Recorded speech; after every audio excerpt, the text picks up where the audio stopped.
हर हर महादेव, जय श्री राधे। मैं आचार्य राकेश द्विवेदी आप सभी का स्वागत करता हूं एस्ट्रो फॉर लाइफ। जीवन के लिए ज्योतिष जरूरी है। देखिए, वेदों का नेत्र कहा गया है ज्योतिष को, तो जाहिर सी बात है हमारे जीवन के लिए वेद पुराण जरूरी है और वेद पुराणों को जानने के लिए ज्योतिष जरूरी है।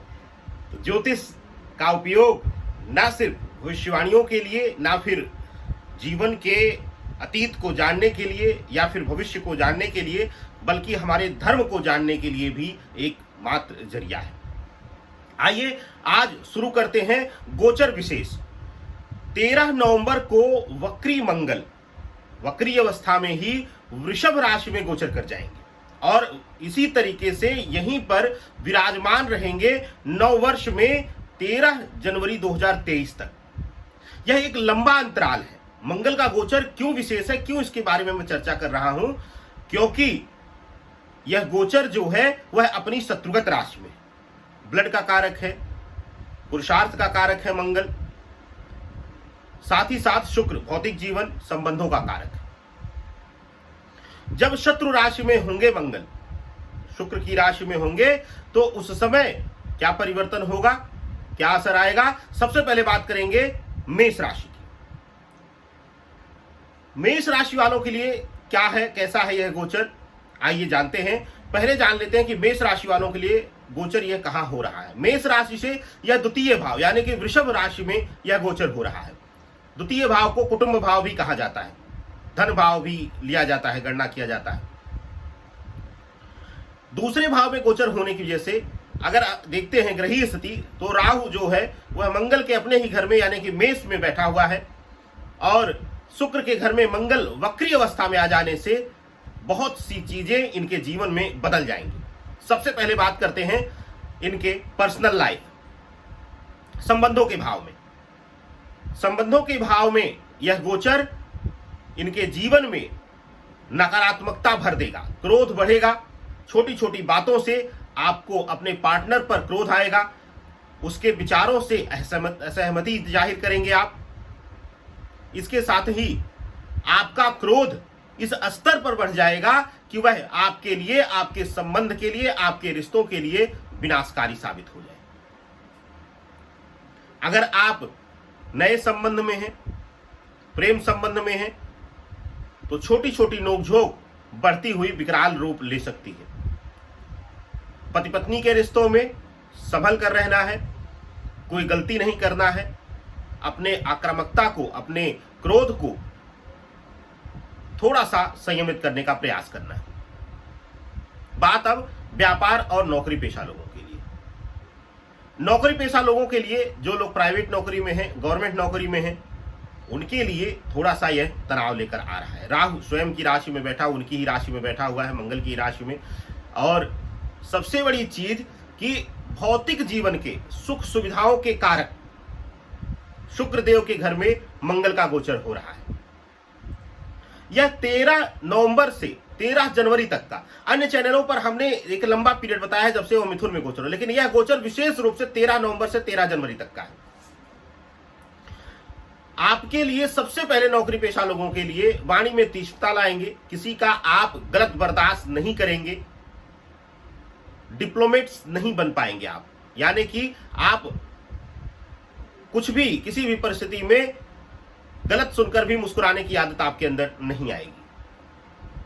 अहम की भावना रहेगी, रक्त संचार बढ़ेगा, क्रोध बढ़ेगा, जिसकी वजह से आप गलत बर्दाश्त नहीं कर पाएंगे और आपके रिश्ते, प्रोफेशनल रिश्ते बहुत लंबा नहीं चल पाएंगे।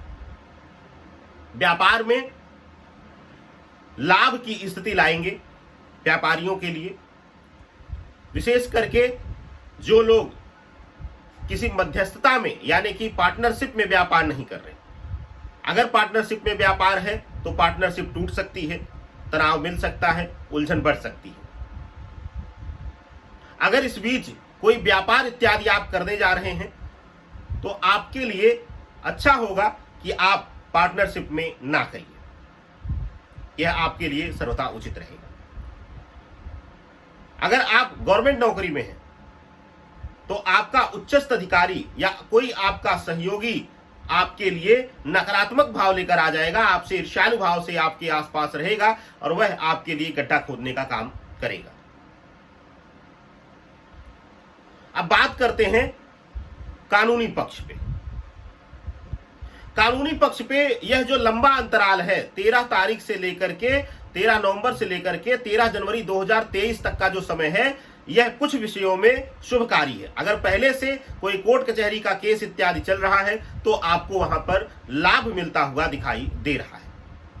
लेकिन इस बीच आपको नोकझोंक, लड़ाई झगड़े या नए कानूनी विवाद शुरू होने से आपको बर्ताव करना है। प्रयास यही करना है कि अगर कोई वाद विवाद होता है तो उसको बाहर ही, कोर्ट से, थाने से बाहर ही उसको सुलझाने का प्रयास आप कर लीजिए। यह आपके लिए हितकारी रहेगा। देखिए, आपके लिए जो गोचर है वह द्वितीय भाव में होने की वजह से, और जो स्थितियां इस समय ग्रही स्थितियां हैं और आने वाले समय में जो गोचर होने वाला है, वह सभी संकेत देते हैं कि आपको इस समय बहुत संयमित रहने की जरूरत रहेगी। अगर बात करते हैं मेष राशि के जातकों के लिए, नौकरी व्यापार से हट करके अगर बात करें उनके सामान्य जीवन के लिए, तो इस समय दुर्घटनाओं का योग है। अगर वाहन बहुत ज्यादा चलाते हैं, मशीनरी का प्रयोग बहुत ज्यादा करते हैं, बड़ी मशीनरी का प्रयोग करते हैं, आप किसी कारखाने में हैं, किसी औद्योगिक स्थल पर हैं, तो आपके लिए थोड़ा सा संभल कर और समझदारी के साथ आगे बढ़ने का रहेगा।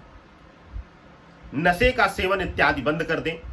स्वास्थ्य के कारणों में थोड़ा सा यहां पर आपको नकारात्मकता का सामना करना पड़ेगा। विशेष करके रक्त संबंधी, उच्च रक्तचाप, हाई ब्लड प्रेशर, इसके साथ ही हृदय संबंधी रोग अगर पहले से आपको था तो आपको और ज्यादा संभल जाने की जरूरत रहेगी। स्वास्थ्य कारणों में विशेष रूप से ध्यान देना है आपको। रक्त संबंधी बीमारियों से, हृदय रोग संबंधी बीमारियों से और स्किन संबंधी, आपकी त्वचा संबंधी बीमारियों में आपको संभल कर रहने की जरूरत रहेगी। बात करें अब पारिवारिक कारणों में, माता पिता के साथ मतभेद, लड़ाई झगड़े, नोकझोंक हो सकता है। पैतृक संपत्ति का लाभ मिलता हुआ दिखाई दे रहा है। इस समय कोई पैतृक संपत्ति, बड़ी संपत्ति आपके भाग्य में आती हुई दिखाई दे रही है। बात करें अगर आपके लिए भाई बहनों के संबंध की, तो भाई बहनों के संबंध में बहुत ज्यादा शुभता नहीं दिखाई दे रही है इस दौरान। भाई बहनों से नोकझोंक, लड़ाई, दूरी, मानसिक दूरी इत्यादि बढ़ती हुई पूर्ण रूप से दिखाई दे रही है, तो आपको संभल कर रहने की इस दौरान जरूरत रहेगी। अब बात कर लेते हैं क्या है आपके लिए इस दौरान उपाय। देखिए, मंगल की शांति के लिए सबसे उत्तम है शिव आराधना।